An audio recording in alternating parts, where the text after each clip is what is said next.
Hello, everyone, and welcome to the first installment of the MMA Survivor podcast.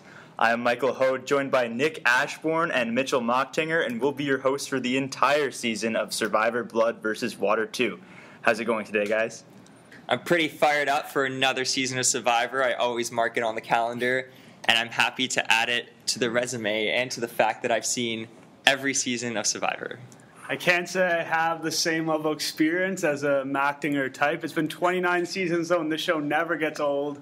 Always new wrinkles, new characters, new John Rockers. Let's get this one going. So today's episode is just going to serve mostly as a cast preview so everyone can get to know the contestants a little bit better. But we're going to do that in a fantasy draft style. Nick, Mitch, and I will draft players to our teams, and they will accumulate points over the course of the season. And the person with the highest point total after the finale will be the winner. But first, let's just take a quick look at some of the season's basics. So it's called Survivor San Juan del Sur, and it's filmed in Nicaragua. This is the third season of Survivor to be filmed in Nicaragua. There is no Redemption Island, like there was in the last Blood vs. Water season, but the popular Exile Island twist is returning. It was first used in Season 12, which is the one Earl won. That's crazy to think it was that long ago. I swear Earl was later. Yeah, it's crazy. And it hasn't been used since JT won in Season 18. But Exile Island itself is revamped for this season. How it's going to work is a set of loved ones are going to square off in a duel, so I guess it does sort of have a Redemption Island type feel to it. The loser of the duel automatically goes to Exile Island, and the winner gets reward for their tribe, but also has to pick someone from their tribe to go to exile. But the plus to going is that there is an immunity idol somewhere on the island. And overall, what do you guys think of the return of Exile Island?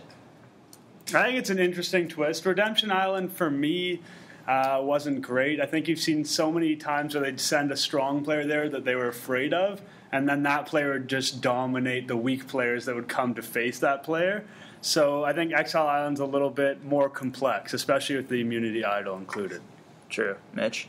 I mean, if I had to pick one, obviously I'd choose Exile Island. Like I've stated before in other shows, I think that once you're eliminated, that you're gone for good. I don't like it when players have a chance to come back in.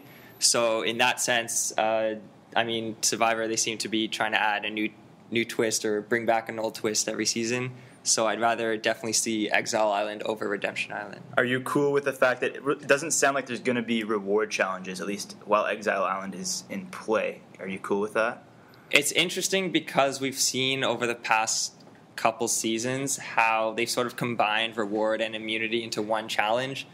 They used to do separate challenges, but it sort of strengthens the one team because not only do they get reward, which is like usually fire or fishing gear pretty early, and then they still have the numbers because they don't have to vote anybody out. So it gives one tribe an advantage pretty early if they can go on a big run.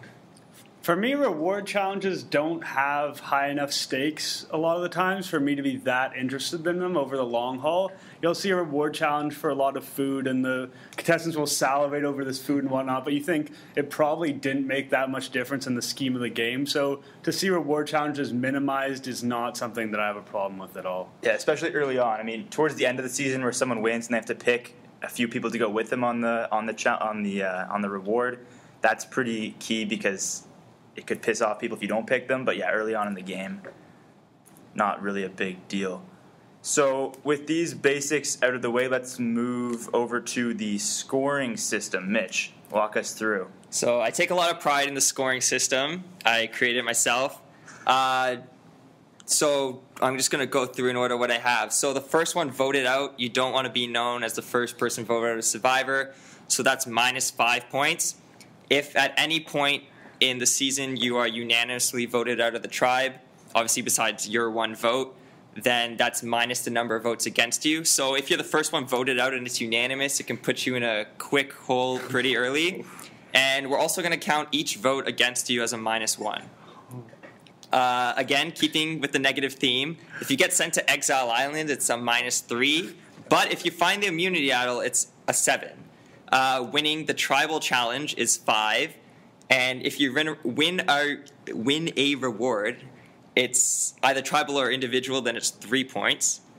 And if you win individual immunity, it's 7. So a lot of emphasis is on challenges and winning them.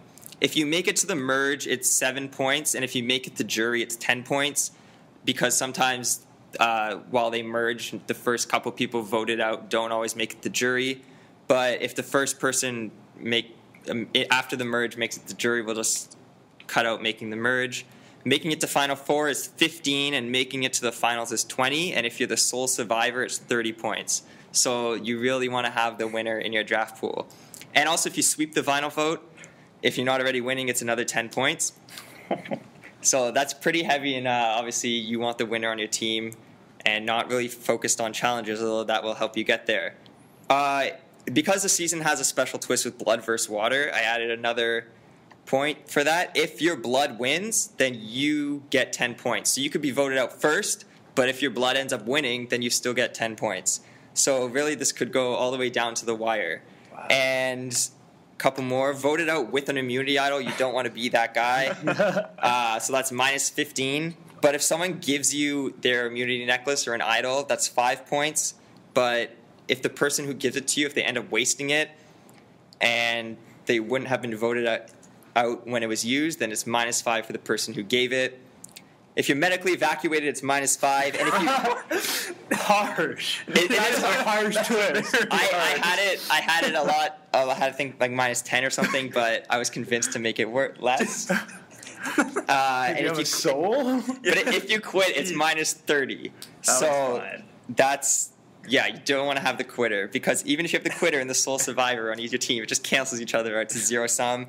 And if there's some sort of America's player and that's you, then you get 10 points. So that's it for the points. If anything sort of comes up in the season that we feel we need to add, we can do it. I apologize for the long detail, but I take a lot of pride in this, and this is one of my highlights of this new draft process I'm involved in. One thing I think is really interesting about your system is, firstly, you could end up with a total negative score. Oh, absolutely. And secondly, if you pick someone who is the unpopular person in the dominant alliance, that person could be awful because the other alliance is voting against them all the time, but they stay in the game and keep having points tacked against them. I could see sort of the leader of the dominant alliance just getting a lot of negative points just from the other alliance voting against them all the time. True. Yeah. Interesting. I love the medical evacuation. Yeah. Negative points. Wow. Don't get hurt on Survivor. I'm just curious to see Yeah. what the final point totals are. Obviously, it's going to be skewed to like whoever ends up winning and making it to the finals. But just in terms of, like Nick said, votes and stuff like that, just to see how big of a range it is in terms of negative to the final score. That first person voted out, if that's unanimous, that is devastating because it'll be 8 for every vote. No, but it's oh yeah, true. It's 8 for every vote against, but what is it for getting voted out first? 5? Minus 5. Okay, so that's 13 plus unanimous. What's unanimous? Minus the number of votes. It'd be minus 13. So you could you 12, get minus 12. 20. Yeah, minus 12 plus the votes. Yeah. The actual individual votes plus wow. the first person vote. Okay. Over minus 20 points. It's huge. So actually, I'm just thinking about that now. Only... Do we want to count, if it's a unanimous vote, are we still counting each vote against you as a minus 1? I think it's in the... It's on the record It's now. on the record. Okay, so there we go. I didn't think of that. It's fine. Like, it just reminded me of fantasy basketball when you give plus 3 points for a three-pointer because you get the 6 points instead of just like 4 for plus 1. Anyways, sorry, that's off. You got to draft accordingly. Yeah. So wow, okay, with that's that, big. We did, before we went on air, we have determined the draft order via a internet randomizer. Our names were all put into the computer and a button was pushed, and the button spit out the following results. First of all, it's a snake draft. So picking first will be Mitch, picking second will be Nick, and picking third will be me. I will then have the 4th pick, Nick will have the 5th, Mitch will have the 6th, so on, so on. So, are we good to go here, guys? Yeah, I mean, there's a lot of pressure right now. I'm going to throw it out there again in case you guys want it. I'm offering my first and my last pick, literally, because I have the first and last pick, for your second and third round pick. Any takers? I'm going to decline. I think the difference between my second overall pick and your first overall pick is way less significant than the difference between my 5th overall pick and your 18th overall pick. Unless there was one sort of dominant, godlike figure that we knew was going to win, there's no way anyone's making that deal. That being said, I think that we will have some trade talk as we go through the draft. It's just tough because you can't throw in any future considerations. No, it's all about what we've got today. So I think depending on how the draft falls, though, there might be somewhere I see someone I really like and he's falling, and I just want to move up and make sure I get him. It's probably him. I'm sorry if that's sexist, but Survivor men have won more often than women. It's just historical precedent. Yeah, and I've learned that through my Big Brother draft. Okay. Oh, I don't want to have the first pick. And I'm really scared I'm going to lose my dark horse later in a couple of picks unless I jump up. Oh, my God. Okay. I'm going to take Wes. Fuck. Okay. Sorry, I apologize. Wes Nail? Wes Nail. Wes is... He was number 5 on my board. Justify your pick here, Mitch. Okay, so he says he's a hunter and a fisher. So right away, he's going to be able to provide for his tribe. Proves he's not afraid of the outdoors. And so that will get him, I think, at least to the merge. He also says he wants to dominate challenges. He's a firefighter, so he has the physical build. And hopefully he can rake in those challenge wins for me. I also had Wes number 1. Not regretting not trading for the pick. I think my other selections will be solid. Wes, he immediately just sort of reminds me of a JT type player. He's from the South. Seems like a hardworking guy, fireman. Thinks he'll have a good social game. He'll be helpful around the camp, like you said. I think he's just a good all-around player. Can I just have a brief rebuttal because I had him a little bit down on my board? Here's a very shallow comment. I think he has a dumb face. He looks dumb. I saw the picture and I thought, that guy doesn't look like a smart guy. And that played a role in my ranking him 5th. I'm going to be brutally honest with you. And I could see this guy being a bit of a mimbo, as it were. Fabio won Survivor. Fabio did win Survivor, but he was surprisingly smart. I don't think Wes will be, but time will tell. I have not heard a word out of his mouth. So once again, very shallow judgment by me. Just an update, Wes is on the trading block for future picks if anybody wants Wes. We'll keep this in mind. We'll move on to Nick's pick. My pick, first pick will be Jeremy Collins. Wow. Jeremy Collins ranked first on my board. He's a fireman as well, so he's got that sort of good, admirable job that people like. And he's 36, so I think he's a little bit older and wiser. I think you'll find those players who are very, very young might not have the strategic game. I think physically he's and in terms of age, in that Goldilocks zone. He played college football. This guy has some athletic potential, and I just think that he's got the potential to have a good social game and a good physical game as well. I was absolutely very high on Jeremy. Had him ranked number 2. Going in, I watched a little casting video. He said before he came on Survivor, he started to shrink his stomach. So he's already preparing himself for those rigors. He was also doing like static exercises to prepare him for the challenges, like holding stuff up. He just seems like a big-time competitor, and I love the pick from Nick. I honestly also, when I was putting together my draft board, I had him as number 1 quickly, and it took me forever to decide who was number 2. Like, this was the guy I wanted. I wasn't going to make that trade with Mitch because I suspected we had different boards, but if Mitch had taken Jeremy, I would have been very disappointed. Actually, I wouldn't. I had him ranked sort of middle of the pack. I am a big fan of him. He's a big, mature guy, like Nick said. I actually think he can do really well, but I'm afraid that he might be taken out just before the merge kind of thing as a physical threat. So for that reason, he was sort of middle of the pack for me, but that's a great pick, and I congratulate you. All right, on to my pick. Back-to-back picks for you. Both my top 2 just got yanked from me. I'm confident in my third pick. I'm going with a female. Ooh, wow. Surprise. Ooh, okay. I am going with a female. I am picking Kelly. Wow. Who is? I had to flip the page for that one. Yeah, little bit out of nowhere. I have some rationale. She is, first of all, the daughter of Dale, and she just looks like she's going to be a strong player, especially for a female. She says she's going to have a good social game. She thinks she's in marketing, knows how to work with all different personalities, and she just appears of all these girls to be the most suited for this game. She's had to work for everything. Her dad never really gave her anything growing up. She always had to work for it. So I am a big fan of Kelly, and I'm taking her third. Yeah, she grew up on a farm, and again, shows she's not afraid to get down dirty.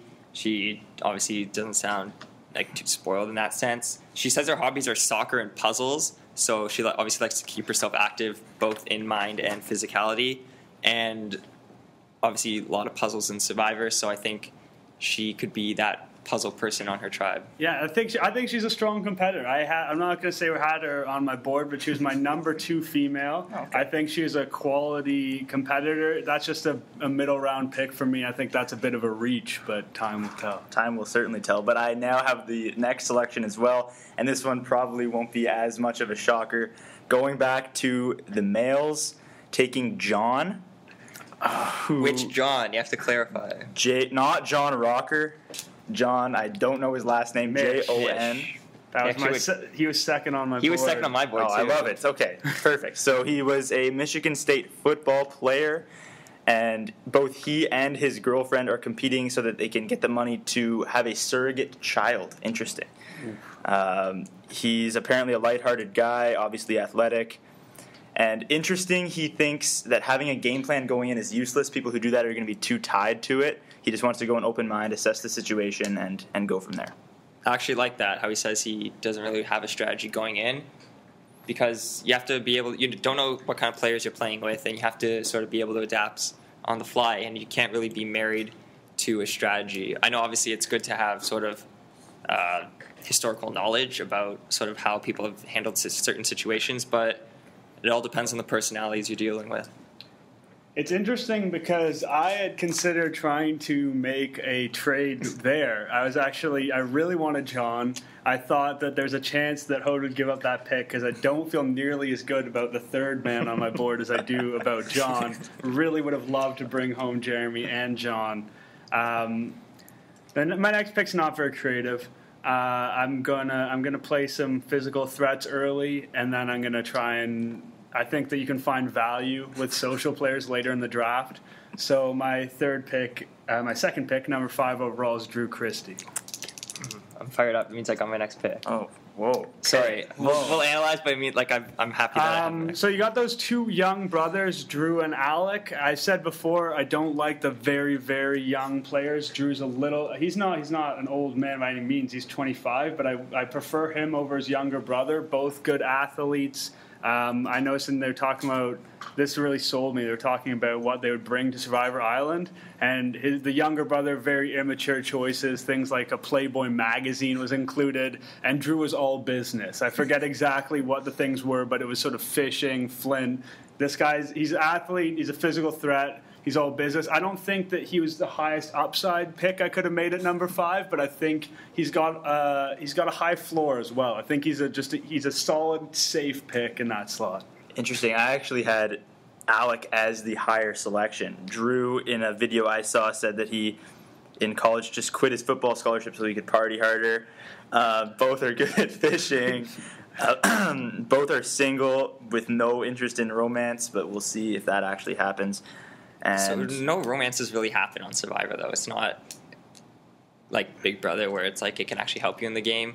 It'll only hurt you, probably. Yeah, the only thing I can remember is Ozzy and Amanda way back when. But there's not, people have like crushes or whatever, but it doesn't really, I guess in terms of physically hooking up on the island, doesn't happen. It's just sort of more of a social aspect kind of thing. So with that said, I'm really happy I have my dark horse. I really thought about taking number 1 because I was scared that he wouldn't be available. But at number 6, I'm happily selecting Reed Kelly. I had him number 5 on my board. He might actually be one of my favorite players, I think. He's 31 and works on Broadway. So again, he's sort of at that mature age and sort of knows when to take things seriously. He also said one of his favorite players was Stephanie LaGrossa, who was my first ever Survivor crush and still one of my favorite players of all time. So that's bonus points in my book. And again, I think he could be a dark horse to go really far. Can I read you a quote from Reed Kelly Absolutely. that made me put him way to the bottom of my board? Okay. Now I'm really scared. Okay. If you could have 3 things on an island, what would they be? Here's number 3, what Reed said. A mirror. Because sometimes as a dancer, you have to be able to look yourself in the eye and say, pull up and push through. You're not actually that hungry. I think that would work well for me on Survivor as well. Maybe he's using his motivation. That sounded like a motivational quote to me. The idea of someone who's going to have a mirror there, he also said he was a model occupation. One of the things he said was aerialist. I don't even know what that means. I don't know. This strikes me as a self-absorbed type person, and I was really out on Reed. I had him ranked number 5 on my list as well. I'm very high on Reed. I like the fact that he's an actor. He could use that to his advantage. He says going in, he doesn't want to take a leadership role and wants to control things behind the scenes. That is exactly my type of player. I'm a fan of your pick, Mitch. With that said, I am up next, and I'm looking at like the middle of the pack that I have left right now, and nothing is like saying like take me on your team.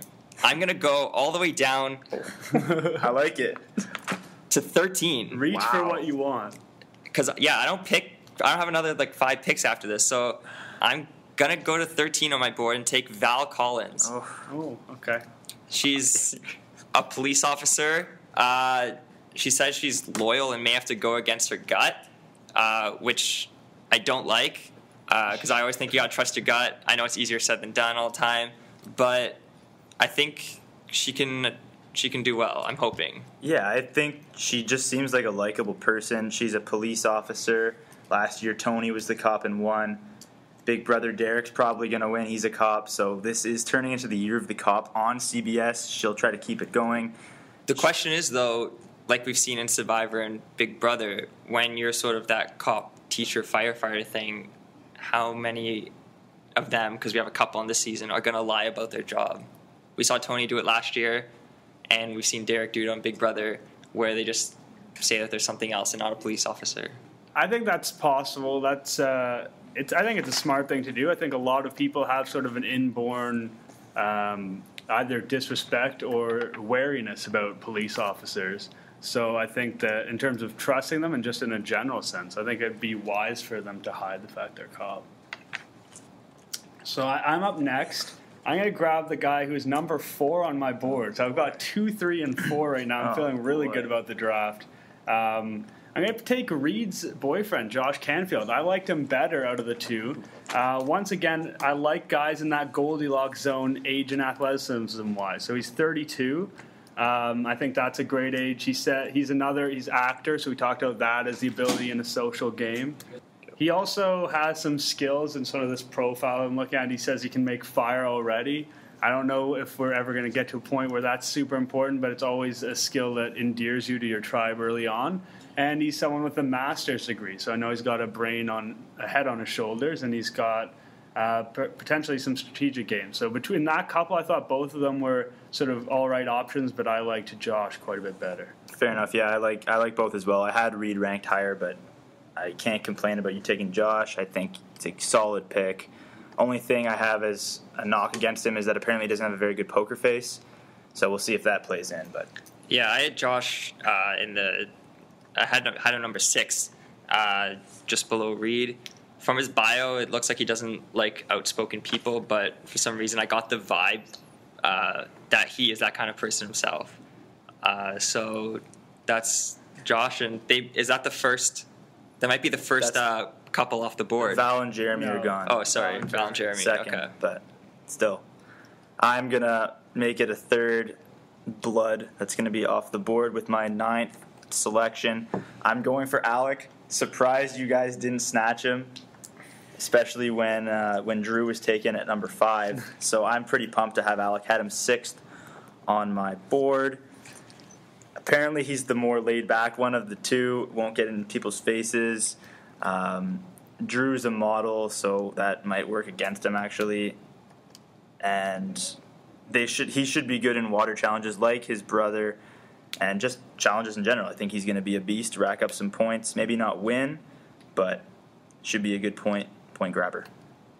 Yeah, I actually had him 4th, and I left him there just because of Nick's comments earlier when he drafted Drew. And also the comment I had about him is that I just wasn't sure how seriously he was taking this. Like Nick said, like one of the things he wanted to bring to the island was a Playboy magazine. And he's also a student at Florida Gulf Coast University, which I can only imagine is just a super party school. So, yeah, I mean, I had him high, I left him there, and I can't say I wish the best of luck to you. I think it's interesting. We've talked about sort of how different our boards are, but at this point in the game, there's only one. We're at the 10th pick. There's only one person from my top 10 left on the board. So my top 6 are all gone. There is a little bit of more of a consensus than I thought there'd be. Yeah, I like Alec as sort of a mid-round value. I wasn't willing to take him early, but I like him at 9. Fair enough. On to number 10. Going to go back to one of the female players. I'm going to go with Baylor, who is the daughter of Missy. Apparently, she is very competitive and hates losing. This could be good, could be really bad if she starts really showing emotions after losing, starts throwing tantrums and stuff, but I think she'll be able to keep it cool. Her mother's been through several shaky divorces, I think, and apparently she's just been able to keep her composure throughout her whole life. And they both of them think they're going to be good social players. I see the younger daughter being a better one, especially with some of these younger guys that are casted this season. Baylor scared me off a little bit. Age, again, we've come back to that point a couple times. At 20, the Survivor's a lot to take in for someone that age. Also, just a competitive cheerleader doesn't really strike me with a lot of confidence in a lot of regards, I'd suppose. Again, I see her similar to, I can't remember the girl's name now, on the Beauties Tribe last season. There was, I've lost it, but the one who was a very young university student who never really did anything. Jeffra? Jeffra was the one from the South. The one. I know who you're talking about. I can't remember. I can't remember. The cheerleader for the Cowboys?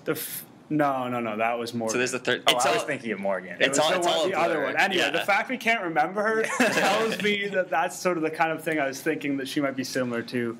But no, we'll see how it plays out. One last thing. Missy, her mother, has said she will never vote Baylor out. So that is never going to be a point against me from Missy. So there you go. All right, at number 11, the top female from my board is still on. I had her ranked, I think I had her ranked 6th overall, so I'm happy to see her sticking around. And we're gonna close off another blood couple with Jacqueline Schultz. This is John Mish's girlfriend. She's a media buyer, so it's a profession that involves some thought, at least. We're not talking about professional cheerleaders here. I could see her always. There's one blonde girl who goes a long way with an alliance. I think that she could be that woman who she won Miss Michigan at one point. So I guess we're not totally out of the woods in terms of the whole beauty stereotype. But I think she's a woman who has potential to just stick with an alliance and go a fairly long way. I don't see anything negative about her. And at this point in the draft, that's almost the most you can ask for. Like a lot of the people we have left, you can see pretty heavy negatives associated with them. Just to echo weigh in on this one? Yeah, just to echo what you said. She said she's most like Jeffra from last season, who was another attractive young female, but didn't really do anything. So, like Nick said, I can see her sort of being dragged along as a number, make it to the merge, and then sort of being cut with no real consequence. This is really interesting. I have her ranked dead last on my board for the sole reason that I think she is going to be the quitter this season. And I did not want that minus 30. Wow. Okay. She was Miss Michigan, first of all. She's very good looking. Other girls might be jealous, kick her off. But what really scared me is when I watched a casting video and said she was scared of the unknown. And I'd like to read you a quote. Okay. Why do you think you will be the sole survivor? Her answer, I will never give up, period. That's literally what she said. Interesting. She says she's scared of the unknown. Lots of unknowns on Survivor. We'll see how well her quote stands up. We'll see if she's a good liar or not. If anyone's going to quit, I think it's her. I steered absolutely clear of Jacqueline. I think she's a safe pick of this lot. Again, I think I've made a couple of sort of low ceiling, high floor type picks, and that's where I see her. All right. So I got the next 2 picks. It's a struggle. I think I need to go for some challenge wins. Oh, I know where you're going with this one. Oh, no. Do I do it? I got 2 picks, so I might as well. Jeez. All right. I'm going to take John Rocker. Yeah. If you don't know, he's a former Major League Baseball player who had some really racist and sexist quotes, to put it mildly, that were published way back. He hasn't been in the majors for a while, obviously because of that. I think he can go far because he'll help his tribe physically. I'm just really worried about his social game and that he has a large potential to be an asshole. But I don't know if it's potential. It's He will a track be. record. so I'm really scared, and just the whole experience for me personally of relying on women in Big Brother in our draft to get me lots of points didn't really work out. So he wasn't the top free agent I had left, but I'm going to take him anyways. I don't mind this pick. He should rack up the wins. Monstrous guy. And he made a point that he's used to being dropped into situations with new people. Every year in the clubhouse, he'd have to acclimate himself to new teammates. So I think he'll be fine. Could be the first person voted out, but I think this is the riskiest pick of the draft so far. I could see Rocker going out first. I could see people knowing who he is. That's just the thing, wanting though. nothing It's to like, do but with do they them. want to keep the tribe strong, though? That's the big question. Are they going to stick straight alliance, or are they going to try to keep the tribe strong? Just on that point of people knowing who he is, I don't know how they do it and how true it is, but whenever they've had these athletes or famous people on Survivor, somehow someone knows, you're Jeff Kent, and I watched you growing up as a baseball player. It's I feel like they're tipped off somehow. Jeff Kent's a borderline Hall of Famer. No, to be but fair. And John Rocker's a big. I wouldn't. The point is, if I'm a 22-year-old guy on the island, I wouldn't recognize. I would know who Jeff Kent is, but I wouldn't recognize him. And I just feel like the level that these people are called out on, there has to, and the people who call them out on it, I feel like they're almost tipped off in a way just to get that oh, this celebrity person is on the island, and that kind of thing. But that's always just been a personal theory of mine. All right, what's the next pick? Number 13, your second last pick. Wow. So I'm going to keep it on the first page that I have. I'm not going to flip it over. Still a couple people available. Although I swore to myself I wouldn't take them because they're the most annoying people ever. Yes. Wow, these 2 picks are just awful. Okay. They're interchangeable to me, and I saw them on The Amazing Race. But I'm going to put my personal feelings aside. This is strictly business. They're athletic. I'm going to take Natalie. She's not going to be with her twin, and we sort of really haven't seen her in action. Well, either of them in action without the other because they've always worked as a pair. But in terms of the women, I think she's one of the strongest. And I hope that I picked the right twin because I wouldn't be able to tell you which one's which. But I hope Natalie does better than Nadia. Yeah, I would not know which one is which either.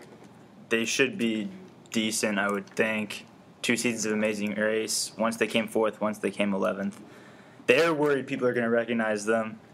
I don't know about that. I would recognize them, I think. It's the voice. The voice. Okay. And I just think that they could rub people the wrong way. They seem annoying. They're awful. But apparently they're not going to complain about elements or anything like that, so I don't know. Decent pick at 13, I guess. That's my last pick until the last pick, so you guys got to You might get the other play it one. out. at 18. Yeah, I had them bunched together on my Me board, too. just Yeah. like everyone else. I actually had Nadia ahead of Natalie. I don't really remember the rationale for that. It probably isn't that significant. I had them a lot higher until I heard about this Amazing Race thing. I didn't know anything about it. But yeah, now I've tossed them down the board. I actually do have Nadia next on my board, but I'm going to go off the board, and I'm going to pick Julie McGee. And the reason I'm going to do that is because I'm going to make a heavy bet against John Rocker here. People who lose their loved ones are a lot more dangerous because people trust they don't have ulterior motives. So Rocker goes out early. I think McGee gets trusted by the rest of her tribe mates. That's very interesting logic. I do like it. what first came to mind for me is she's going to be targeted because of that. I don't know. They feel like if, say, John's tribe keeps winning, the other tribe can be like, oh, if we take out Julie now, we'll weaken him for later in the game. So I could see it going either way. Your logic is good. So. I like that logic. I did think about taking her instead of Natalie, but I feel like the challenge points. And you're already on the pro rocker train. Although I guess you could be hedging. I don't know. I don't think I wanted to go all in on the John Rocker train, as you say. So I like that. That's a good late pick for you. Okay, this is interesting. I'm back here with back-to-back picks at 15-16. Gonna take Missy at 15. Wow. Okay. Thank you for that. She says she's really good at puzzles. I love that. I remember, I think it was Laura, last time Blood vs. Water happened, that Laura girl, the mother of the whatever. She was a beast. And if she can be remotely similar to that type of player, I would be thrilled with the point production. I had her dead last on my board. She's the oldest woman out there, therefore always usually the default to be voted out first. So I was scared off by that. Although this Blood vs. Water has a different dynamic than just regular Survivor, so in that sense, I don't know how much that flies.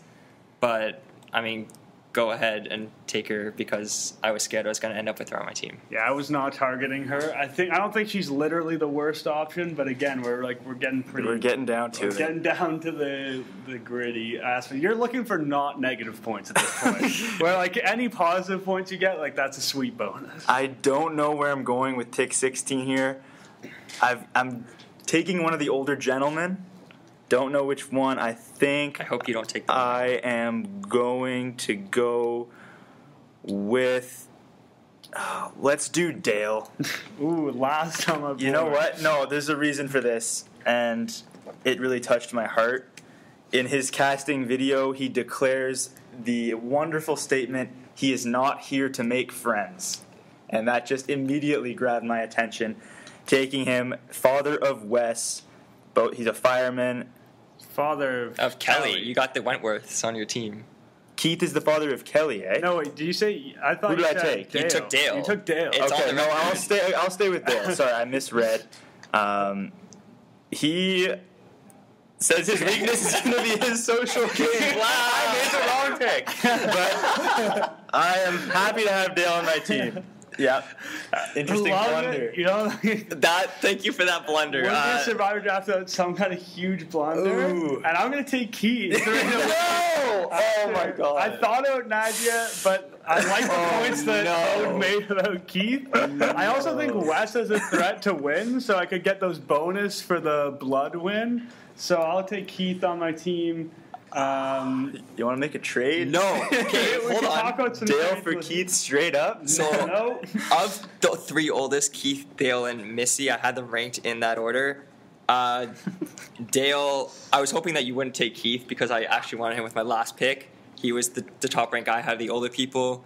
Now I'm stuck with Nadia. I have both the twinnies, as they like to say, which is awful, and I hate it. I'm really mad. If it ended up that I had to take Missy, I was considering just not taking her at all and like rolling with 5 deep. But looking at my roster, I'm not happy that I have the twinnies on my team. I'm really desperate to like get rid of one or both of them. I'm considering throwing in Wes just to enhance the deal. But I don't think either of them are going to win. So that's, of the blood winning, that's 10 points I'm not going to get. And the bottom half of my draft went downhill really quickly. I've got a trade proposal for you right now. Okay. You're looking to package Nadia and Wes. Okay. I'll listen to it. But I will offer you John, basically my first overall pick. I took Kelly, but technically I could have gone either way. It doesn't matter. I'll offer you John and Dale. Nadia and Wes. No, because I feel like I don't want Dale. I feel like Nadia's gonna go further than Dale, and as much as I took Wes first, I feel like him and John are somewhat interchangeable. So I'll respectfully decline. We can maybe revisit later.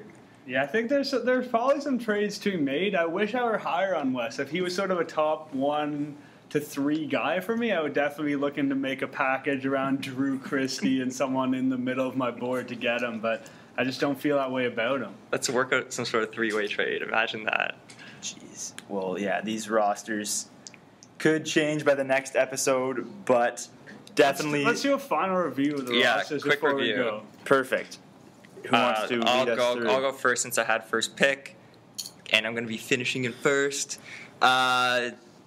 So Mitchell's team is Wes, Reed, Val, John Rocker, Natalie, and Nadia. All right, Nick, who do you Downhill have? quickly. Starting off with Jeremy Collins, who I'm all in on. Drew Christie, my second pick. Josh Canfield. Then we've got Jacqueline Schultz and Julie McGee for females, and then the man that Hoad let get away, Keith Nail, was my final pick. You have a fantastic team. I'm pretty in love with Nick's team. Recapping, I don't know their last names, but I've got Kelly, John, Jon, and not Rocker. Then I go right down to Alec, Baylor, Missy, and the true MVP of my team is going to turn out to be Dale. I don't like the bottom half of your team at all. I love your top 3, but that bottom 3 That's fine. Of Baylor, Missy, and Dale. Yeah, I don't have high hopes. Just keep this in mind. In the Big Brother draft, my top 2 picks made it to final 3. And your bottom 2 picks probably got the most points total, too. True. So.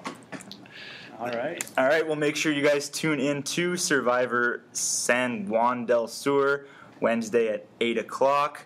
And we'll be back with the next installment of the MMA Survivor podcast on Thursday morning.